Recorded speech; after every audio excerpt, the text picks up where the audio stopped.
بولو, یا شنگریلا کمپنی نہیں, وہ میاں ہے وہ, کہ کانٹریکٹ ہوا تھا, جب کانٹریکٹ ختم کر, میاں بھی جب چھوڑنا چاہتا ہے نا تو اس کے لیے بھی ایک طریقہ رکھا ہے, ایک طلاق ہے, پھر دوسری ہے, اور اگلے طہر میں ہے, اسی وقت نہیں دینی, اور اس میں بھی پہلے اللہ نے کہا کہ خاندانوں کو بٹھاؤ, جوڑ کی کوشش کرو, وہ بھی ناکام ہوتی ہے, تو پھر جو ہے اور بہت سارے پروسیس اسلام نے بتائے ہیں, محبت سے وغیرہ, بستر الگ کر دو, روٹھ جاؤ, اس کے بعد جا کے پھر رکھا ہے کہ مجبوری ہو تو پھر ایک دفعہ, اور اس میں بھی رجوع کا حق رکھا ہے اگلے مہینے, 3 مہینے سے پہلے ایک پروسیس بیان کیا, اور اس کو بھی اس سارے پروسیس کے بعد بھی ناپسندیدہ کیا ہے کہ اچھا کام نہیں کر رہا ہے, کوئی اپریشیٹ, ماشاء اللہ 6 عورتوں کو طلاقیں دے چکا ہے, اس کو ایوارڈ ملنا چاہیے, کوئی قابل تعریف کام بولو نہیں.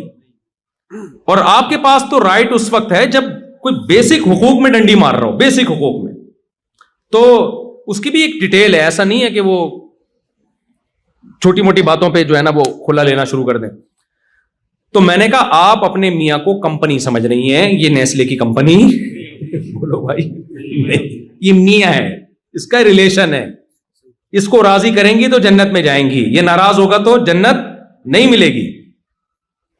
تو آج ریلیشن کیا ہو رہے ہیں, ختم, میری مرضی جب میں, کیونکہ ریلیشن کو توڑنے کے لیے قربانی نہیں دینی پڑتی, جوڑنے کے لیے قربانی دینی پڑتی ہے.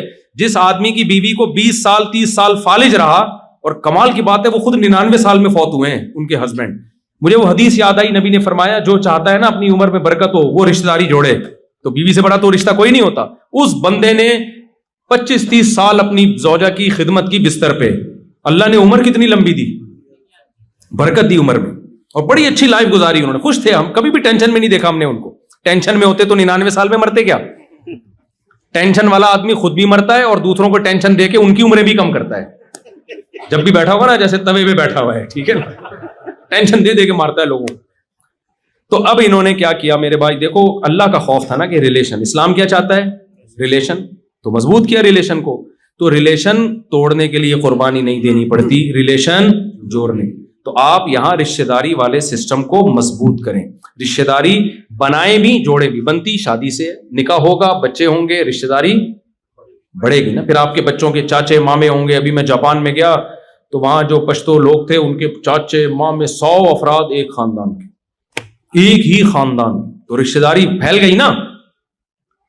تو رشتہ داری پیدا بھی کرنی ہے اور اس کو پھر جوڑنا ہے. ہاں شرعی حدود کے اندر, ایسا نہ ہو آپ نے ایک میوزیکل شو کا انتظام کیا ہے, رشتہ دار اس بہانے جمع ہو جاتے ہیں سارے کے بھاڑ میں جائے, ایسا جمع ہونا نہیں چاہیے. یا بے پردگی شروع ہو جائے کہ اپنی وائف کو ان کے اس کے ہسبینڈ سے ملا رہے ہیں اور اس کی وائف آپ سے ہا ہا ہو ہی کر کے مل رہی ہے, تاکہ ہم ایک فیملی کی طرح. نہ بھائی, محرم نامحرم کا فرق اللہ نے رکھا ہے. اس محرم نامحرم کے فرق کے ساتھ رشتہ داری کو آپ کو جوڑنا پڑے گا, گیدرنگ کرنی پڑے گی, ایک دوسرے پہ خرچ کریں, ایک دوسرے کو دیکھیں, کوئی ضرورت تو نہیں ہے. اللہ نے غیر مسلموں پہ بھی خرچ کرنے کا حکم دیا اور اپنے رشتہ داروں کو زیادہ فوکس کیا ہے. نبی نے فرمایا ایک صدقہ غیروں کو دیتے ہو اس سے 1 ثواب ملتا ہے, جب رشتہ داروں کو دو گے, خرچ کرو گے تو دگنا ثواب ملے گا. کیوں؟ ایک صدقے کا, ایک رشتہ داری جوڑنے کا. کیونکہ پیسوں سے جتنا رشتے جڑتے ہیں دنیا میں کسی چیز سے نہیں. کتنا بھی روٹھا ہوا ہو نا, پیسے پکڑا دو اس کی جیب کوئی بھی. آخری بات ہے, آخری مثال, پیسے سے جڑتا بھی ہے ٹوٹتا بھی ہے.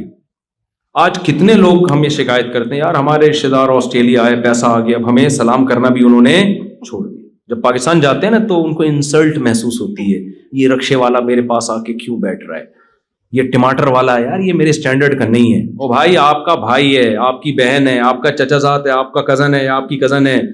آپ کو تکبر زیب یہ اللہ کی دین ہے, کسی کو زیادہ دیتا ہے کسی کو کم دیتا ہے. آپ نے ان کے ساتھ ذرا بھی اکڑ دکھائی نا, اللہ کی نظر میں فرعون بن جاؤ گے آپ.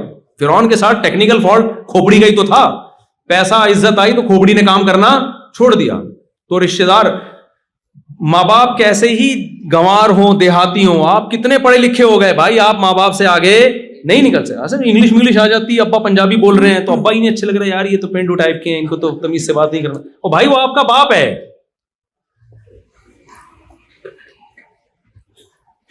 آپ کو اسی کے قدموں میں, جاہل باپ کے جاہل ماں کے قدموں میں ہی جنت تلاش کرنی پڑے گی, آپ اس سے آگے نہیں نکل سکتے. آپ کا بھائی ہے، آپ کی بہن ہے، آپ کے رشتہ دار ہیں. نبی نے فرمایا رشتہ داری توڑنے والا جنت میں نہیں جا سکتا. تو آپ کو ریلیشن کو جوڑنا پڑے گا، پیسوں کے ذریعے بھی، اخلاق کے ذریعے بھی. نبی نے فرمایا رشتہ داری جوڑنے والا وہ نہیں ہے کہ وہ تم سے جڑے تم بھی جڑو، یہ تو سب کر لیتے ہیں. فرمایا جو ٹوٹ رہا ہے اس کو بھی جوڑنے کی کوشش کرو. کس کی خاطر؟ اللہ کی خاطر. اصل میں یہ جو ماں باپ کا تذکرہ آتا ہے نا، تھوڑا سا میں تھوڑا کنٹرول سے باہر ہو جاتا ہوں.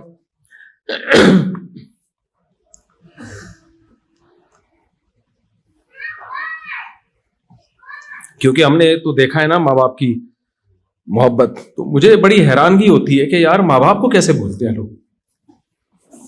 یعنی والدین سے زیادہ تو کوئی تصور، کوئی محبت کی مثال دی نہیں جا سکتی، کوئی مثال نہیں دی جا سکتی. اس کو آ کے کیسے بھولتے ہیں یار. میں تو یعنی بہت حیرانگی ہوتی ہے کہ ماں باپ کو کیسے بھول جاتے ہیں. ابھی کچھ دن پہلے کسی نے بتایا کہ کوئی خاتون اپنے ماں کو ڈانٹ رہی تھی. اس بیچاری سے امیگریشن میں کوئی اس کو نہیں آ رہا ہوگا بورڈنگ کارڈ کیسے لگایا جاتا ہے، پڑھی لکھی نہیں ہے، تو اس کو سنا رہی ہے، گھنٹے سے سمجھا رہی ہوں. تو یار یہ تم پڑھے لکھ گئے ہو، وہ تھوڑی پڑھے لکھے ہیں. ایک باپ نے، بوڑھے باپ نے اپنے بیٹے سے پوچھا بڑھاپے میں نا، کیونکہ آج کل اولادوں کے پاس، بوڑھے ماں باپ کے پاس بیٹھنے کا ٹائم نہیں.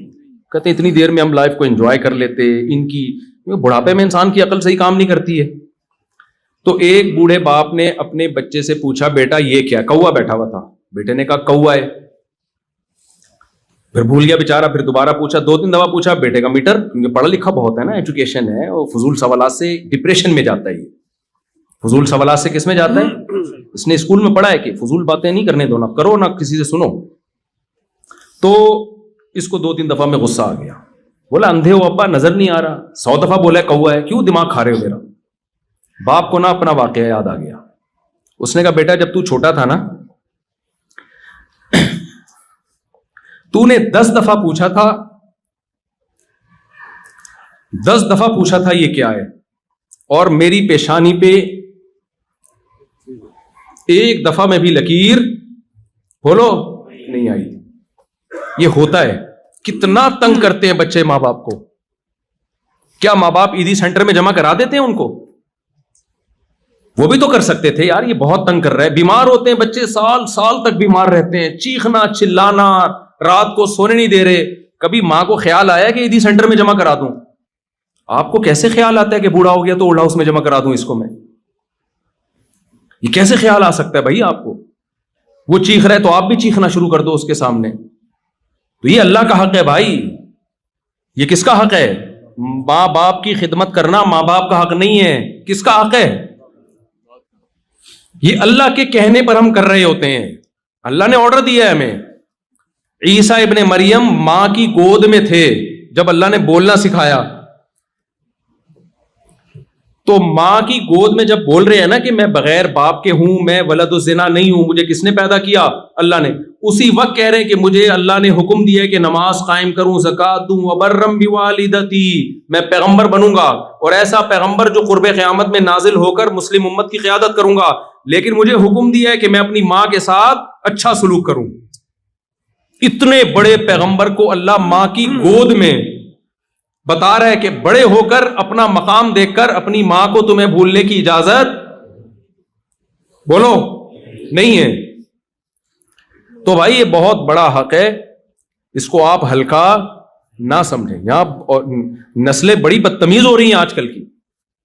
جن گھروں میں ماں باپ کا احترام ہے نا، وہ پتہ ہے وہ ماں باپ ہیں جنہوں نے اپنے باپ اور ماں کی حیثیت ہی ختم کر دی ہے. وہ اولاد کے سامنے جھک گئے ہیں. ان گھروں میں ماں باپ کی چلتی ہے، یعنی ماں باپ کے ساتھ اچھا سلوک ہے. کیونکہ باپ اپنے آپ کو باپ سمجھتا ہی نہیں ہے. اس نے کمپرومائز کر لیا، بھائی یہ بیٹا ہے، کسی بھی وقت اس کا میٹر گھوم سکتا ہے.